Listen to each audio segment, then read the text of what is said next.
Hi, I'm Lady Teaspoon and welcome to Autumn Zeros and Heroes.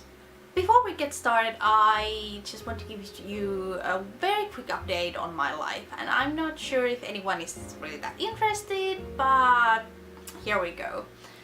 So, I'm a little disappointed in myself because I feel like this year I was finally getting kinda into the swing of things. Like, okay, my updating schedule has always been non-existent, but I was updating more regularly and I was enjoying making videos and I had all these ideas of what I wanted to do. But then kinda some shit went down in my personal life and I wanted to make videos, but I just didn't feel that motivated and I didn't have that much time or the opportunity to make videos, and even if I had the time, I just had a hard time picking up the camera and starting to film. And I don't know, I just feel a bit disappointed in myself because I was finally kind of, at least, like, I don't know if it showed, but I felt like I was finally kind of doing something, and yeah, and then just things went south, and yeah, but I'm trying to kind of get back the schedule of making videos like every once in a while. No need to be worried, everything is okay, just like some shit is going on that is kind of messing up my free time, but yeah. So now that mess is over, let's start with the zeros. So first up is Luminous True Mystic Volume Mascara. I really want to like Luminous mascaras because I think Luminous makes very good products. I like their products, but there's just something about their mascaras that they just don't work for me. And I really wanted to love this because a lot of people have been recommending it, and it's not a horrible product in like any way. I actually went back and forth with this one, like, is it a zero, is it a hero, do I not talk about it at all, like what do I do? But yeah, it ended up being a zero. But again, it's not a horrible product. Like, a lot of people have really liked this. I do like the packaging. It doesn't really come through in the camera, but it has like a nice shimmer to it, and the brush is like decently sized. It's not horribly big or too small, so there's a lot of things that I like about this, and it does give you a nice kind of natural look, but then you can pile it up more and make it like really voluminous and stuff, so it's very versatile. Like, there's a lot of good things about this. But what didn't work for me is that it smudges quite easily, at least in my opinion. But I guess I just maybe have like watery eyes or something, so maybe that's the problem. But yeah, that was my main problem, that after like even a few hours I had like black marks under my eyes, and yeah.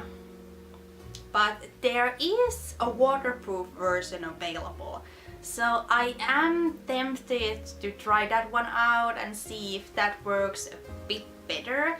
I haven't really had good like experiences with waterproof mascara because I feel like they are hard to take off, but they smudge just as much as waterproof mascaras. But I don't know, maybe I could give it a go and see, because like, of course, mascaras are different, waterproof mascaras are different, so even though I had bad experiences, doesn't mean that this one won't necessarily suck. So maybe I'll give that one a go and see if that like works a bit better. However, I'm not saying that you definitely shouldn't buy this, but if you are someone who kind of has problems with smudging and has like watery eyes or something like that, then maybe just be aware that this probably doesn't work that well for you. However, if you are someone who doesn't have those problems, maybe this is perfect for you. I know that a lot of people really like this and I really wanted to love this, but I don't know. I just wasn't a huge fan. I couldn't get into the hype. Next up, Cleansing Milk by Madara. And again, this is not a horrible product. I'm not saying like definitely stay away from this, don't buy it. Like it's fine. And this is actually my sister's. I kind of stole it when she went abroad, so she had to throw some stuff out. So I was like, just give me stuff that I can use. So it's not a horrible product, and the first time I used it I kind of liked it. It was nice, but the formula is a bit too drying for my taste. When I first tried this like in early autumn, I thought it was fine, but my skin tends to dry out when it becomes a bit colder. Like late autumn, early winter, I have like dry patches and stuff, and this just didn't make those better. It was a bit too dry, my skin felt kind of tight, and I had to put on lotion after using it and stuff. So I don't know, if you have like an oilier skin, then maybe this one will be better for you. It says that it's for all skin types, but if you have like dry skin, I don't know if this one would necessarily work for you. And my last but not least zero, Once Upon a Time. And yeah, I have been kind of like on a roller coaster with this TV show, because there are parts that I love and there are things that I hate, and then there are things that I'm kind of So yeah, it's like up and down and love-hate relationship and all that. Like, I'm not hating this season. There are a lot of good things that I like, but kind of my main problem is kind of the relationship between Emma and Hook. And I know that it's a very popular relationship, it's canon and all that, so yeah, but I just feel like their relationship hasn't really gone anywhere. Like, they keep making the same mistakes and they keep hurting each other in exactly the same ways as before, and then we are supposed to believe that it's true love and like this is what a relationship is supposed to be like. And like, yeah, they apologize, like, I'm sorry baby that I hurt you and now everything is okay, but it's like, when you have done that exact same thing multiple times, then I think it's time to kind of face the fact that, hey, maybe our relationship isn't healthy. Like, maybe we need to kind of take a step back and figure out what we actually want to do. And yeah, so that is like my main problem, because like, especially during this season and like the last season, they really pushed that relationship like this is true love, and I'm just not buying it. But I don't know, I hope that they kind of address the fact that right now their relationship isn't that healthy and they are kind of hurting each other, or they end up breaking up. But I do hope that Hook doesn't just get killed off, because Once Upon a Time is like really good at killing characters off just because, like, hey, there's some drama going on, how should we deal with it? Let's just kill off like the bad guy or the problem or like the second love interest. Like, let's not deal with this shit, let's just kill them off. And I'm not a fan of that. So I hope that if Emma and Hook break up, it's dealt with in a good way. Like, it's written well, it's kind of dealt with in a mature and adult way, and it's like, hey, we love each other, but this isn't working and I will always hold you dear, but we need to go our separate ways. Like if it just ends up like Hook getting killed off, then no. Like I'm not a fan of the relationship, I'm not a fan of Hook, but he and Emma deserve better. So that's enough complaining and whining and all that, so let's talk about heroes. First up, these. And these are kind of like foam rollers for your hair. So basically when you have taken like a shower, you can use these to do wet set hair. So you kind of brush out your hair and then you roll your hair into these. And depending on the size, you get like looser curls or like tighter curls, and it also depends on how many of these you use. And I don't know where these bigger ones were bought from because I have these for years, but these were like a couple of euros from Tiger, so you can probably find these for really cheap. And I have really enjoyed these, and they are super like easy. Like you just take a shower, roll your hair up in these, and then go sleep. And in the morning you have nice curls. Easy peasy. Next up, game recommendations.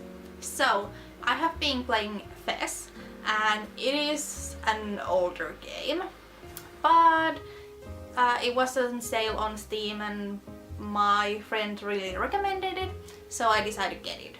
And if you haven't played Fez before, I do recommend looking into it. It's on Steam and usually it's on sale pretty often, so you can get it for really cheap.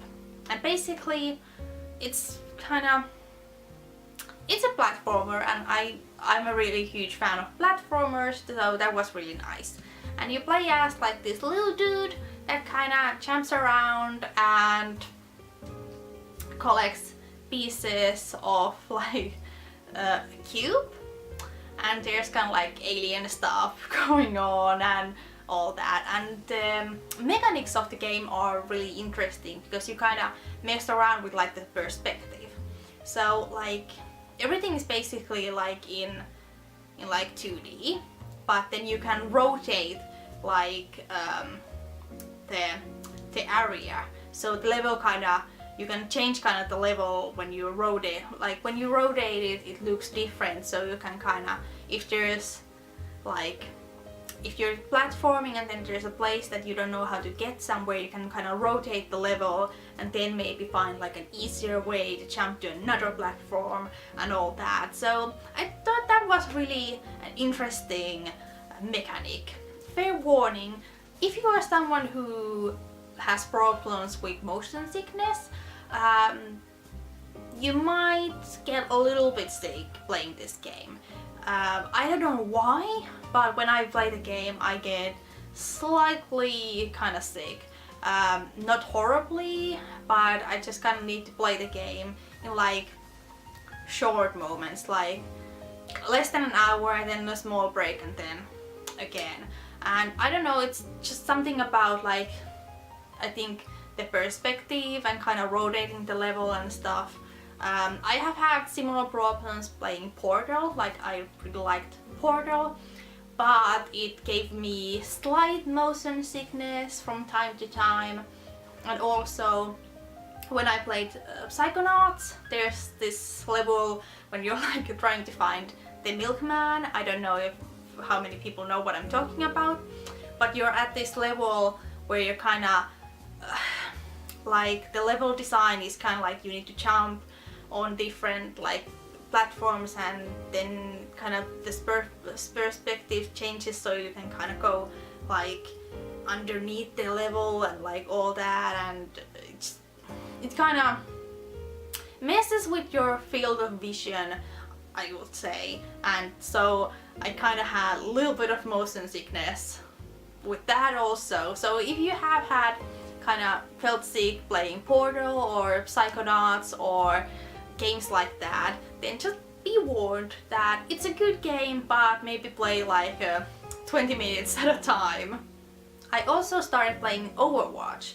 They had this free weekend thing going on, so I decided to give it a go. I haven't played co-op or first-person shooters actually, so I was like, but let's give it a go, and if it's good I might buy it. And I actually really enjoyed it, and I think it's really like newbie friendly. Like even if you are someone who hasn't played first-person co-op, it was kind of easy to jump into it, and I'm horrible at it.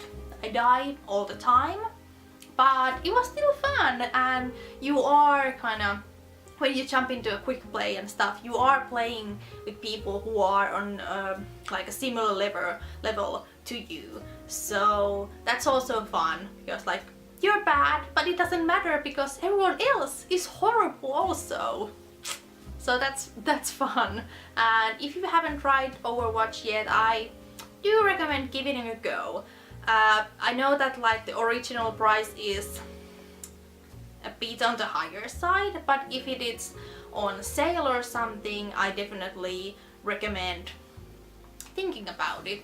And I think Overwatch has like these free weekend things coming up later, so if you are willing to wait for one of those events, then maybe you could give it a go, and if you don't like it, then you're not like losing anything.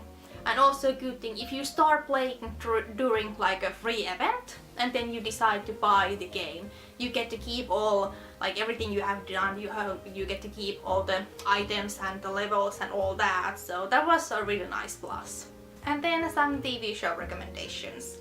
So a lot of people already know this show, but Yuri on Ice is actually really good, and I do recommend watching it if you are like at all interested in like figure skating and all that.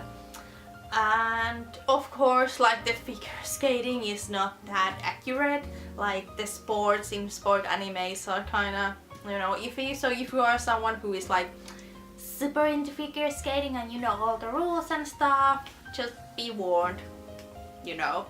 But other than that, all the characters are hilarious. The skating and animation kind of has been a little iffy. Like the first episodes were absolutely breathtaking. They were so pretty, they were so well animated. And after that, the quality has dropped a little bit, but I still really enjoy it, and I really think that the figure skating sequences are pretty, even though the quality has dropped since like the first episodes. But that's kind of usual with anime, like you need to make a good impression, but then kind of the deadlines and budget cuts and all that kind of pile up on the people and the creators. So yeah, but still, even with that, like the quality drop, I think it's still very beautiful. The characters are great, I like the story. There has been some talk like, is it queer baiting, is it not? And I don't want to spoil anyone, but in my opinion, especially considering like the newer episodes, I wouldn't count it as queer baiting. So if you're kind of worried about that, don't be. Another show I would like to recommend is Eyewitness.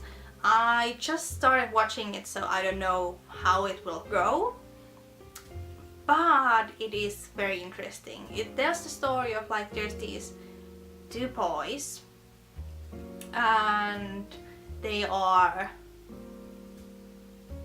I don't know if they're really in a relationship, but they kind of kiss and they are friends, and one of them is like out of the closet gay and gets bullied because of it. So the other one is kind of like, I don't want to be publicly your friend because then people will think that I'm also gay, and yeah, we kiss, but like I'm not queer like you, so you know. And then they witness a murder, and they are worried that, oh no, like we can't tell anyone because then people will know that we are like friends, and what if the killer is out there, and what if they are looking for us and they want to kill us. So it's kind of like this murder mystery meets coming out love story. But yeah, I'm really enjoying it so far, so if that sounded in any way interesting, give it a go. Fresh off the boat, just came back, and again, like, Fresh off the boat is always brilliant, and so is this season. If you don't know what it's about, it's like a sitcom about this Chinese American family that moves to the suburbs, and they open up a restaurant, and it kind of tells the story about how they are trying to get the restaurant going and how their children are adjusting to the new neighborhood and new school, and how their parents are trying to like make new friends. And the humor is really nice. I really like the characters, they are very well written, and overall it's a very hilarious show, but it also deals with a lot of very serious themes. So it's a very nice mix of like humor and silly things, and also kind of like very serious stuff. It's not like super in your face or anything like that, but it kind of deals with like finding your identity and trying to deal with being part of multiple cultures and kind of fitting those things together. So it's very nice and it's very interesting, so definitely if you haven't watched it before, I highly recommend it. So that's it for this video. If you have any questions, comments, whatever, please leave them down below, and I will see you in the next video. Bye!